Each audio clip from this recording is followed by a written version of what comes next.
kembali lagi bersama saya Dimas Sunanto. Di video kali ini, saya akan membahas banyak banget orang yang nawarin properti atau tanah atau rumah, tetapi hanya sekedar tawaran doang. Pak, ada properti tanah nih Pak, ada properti murah nih Pak. Terus jawabannya gimana? Kenapa Karena dia hanya cuma nawarin saja, tanpa memberikan data yang lengkap. Untuk itu, yuk kita pelajari 4 sehat 5 sempurna ala Tung Desember Ringin. Yang ini cocok untuk teman-teman semuanya yang kepingin beli properti atau punya properti atau jual properti cepat tanpa modal. Banyak banget ya teman-teman atau alumni Tenak Properti atau mungkin belum alumni Tenak Properti bingung. Pak, saya punya tanah nih Pak, 1000 meter. Terus kemudian mau diapain Pak? Saya pengen jual cepet aja Pak. Bahkan Pak, saya punya ilmu doang, tapi nggak tahu cara investornya dapatnya dari mana Pak. Nah ini teman-teman harus pelajari bahwa apa sih pola-pola investor yang kepingin teman-teman diinjek. Nah berikut ini yuk kita pelajari tentang 4 sehat 5 sempurna ala Tung Desember Ringin plus ternak properti. Apa itu? Yang pertama, cek dulu data sekitarnya. Ada apa aja? Misalkan status tanahnya apa? Sertifikat kah? Kemudian AJB kah? Atau GIRI kah? Atau apa? Atau SHM kah? Ya kan? Harus cek dulu. Kalau nggak dicek, kita mana paham. Yang kedua adalah di sana harga pasarannya berapa? Tanah per meternya berapa? Rumah per meter di sana berapa? Rumahnya yang sudah jadi berapa pasarannya? Sehingga jangan mentah untuk menawarkan kepada kami. Kemudian yang ketiga adalah yang C gitu ya. NJOP di sana berapa? Maksudnya berapa tuh per meternya berapa? Ada yang 2 juta per meter, 3 juta per meter, atau 4 juta per meter, harus dijelasin. Karena harga NJOP sama harga bukan NJOP 2 kali 3 kali lipat bisa. Tetapi yang lebih bagus lagi adalah harga NJOP. Nah, seperti itu. Kemudian kita harus tahu juga nih panjang kali lebarnya. Panjangnya berapa, lebarnya berapa. Sehingga kita bisa tahu berapa kira-kira untuk mendapatkan rumah tersebut. Misalkan lebarnya 12, maka kita bisa jadikan ruko, misalkan jadi 3. Dan seterusnya. Teman-teman harus pelajari itu. Sehingga ketika menawarkan kepada saya atau Tenak Properti, saya bisa udah paham polanya. Jadi teman-teman tolong catat ya. Ayo catat woi. Buka handphonenya, buka catatannya. Nah, jangan cuma sekedar nonton video saya, tetapi harus catat. Dan jangan lupa subscribe dulu ya, jangan lupa. Oke, yuk lanjut. Kemudian Bapak Ibu atau kalian semua mengirimkan denah foto atau site plan di sertifikat tersebut. Gambarnya seperti apa? Nah, jadi kayak 1:500 kemudian atau 1:1000. Nah, set plan di sertifikat tersebut. Nah, kemudian alamat lengkapnya gimana? Kirimkan alamat lengkap dan Google Map-nya. Sehingga kita paham, oh, di sini GSB-nya berapa? Ya kan? KDB, KLB-nya berapa? Apakah zona merah atau zona hijau atau zona kuning? Sehingga teman-teman harus paham juga bahwa harus mengirimkan yang namanya set plan, kemudian Sherlock gitu ya, sehingga kita paham yang namanya aset tersebut. Nah, tadi kan yang pertama gitu ya. Nah, sekarang yang kedua. Di situ ada apa saja? Maksudnya ada apa saja? Misalkan, oh tanah tersebut tuh dekat kos-kosan. Oh, tanah tersebut dekat apa? Ruko. Oh, tanah tersebut dekat apa? Perumahan atau dekat para orang-orang pabrik gitu ya. Nah, orang-orang pabrik itu misalkan ada karyawannya, ya. Maka di situ dekat perumahan. Jadi teman-teman harus pelajari. Oh Pak, ternyata di sini bagusnya ini buat jadikan ruko, jadikan kos-kosan, atau jadikan perumahan, atau jadikan gudang. Nah, teman-teman harus paham itu. Dan ketika lapor ke tempat kami, gitu ya, udah jelas. Oh Pak, ini bagusnya begini.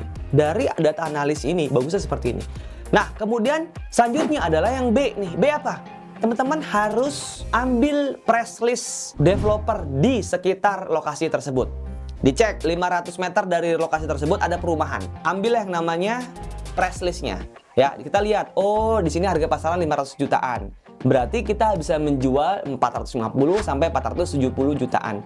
Jadi di bawah harga pasaran. Nah, sebisa mungkin itu. Nah, ketika kita tahu 470, tapi kan kita tahu modalnya berapa. Itu namanya apa? Pedagang properti. Jadi tahu harga modalnya berapa, harga jualnya berapa. Banyak orang yang nggak paham tentang ada yang namanya pedagang properti atau penjudi properti.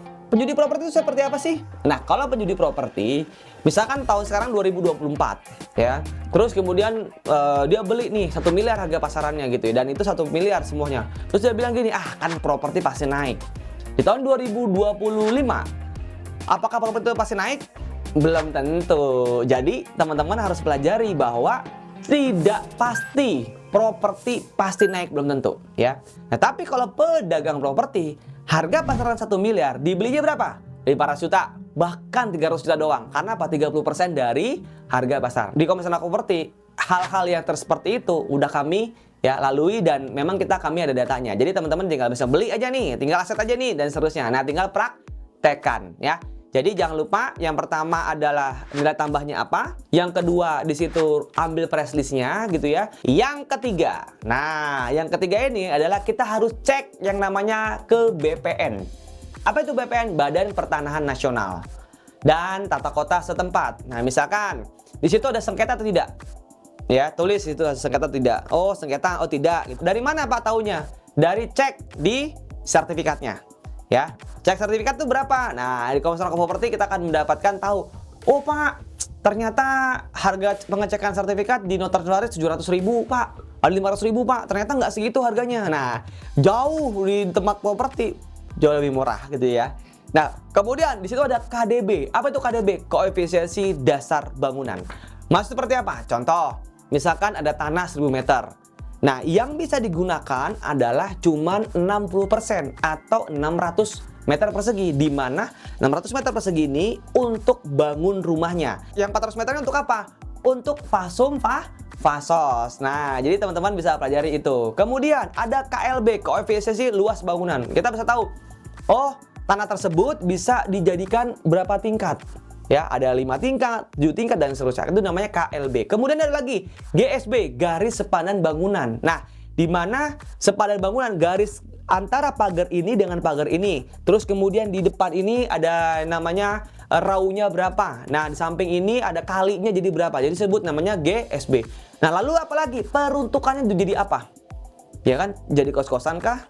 Jadi perumahan kah? Atau jadi persawahan? Nah, teman-teman di situ juga bisa pelajari bahwa nanti akan ada proposal. Kita buatkan yang namanya contoh proposalnya, sehingga teman-teman pelajari sangat-sangat penting dan sangat-sangat detail.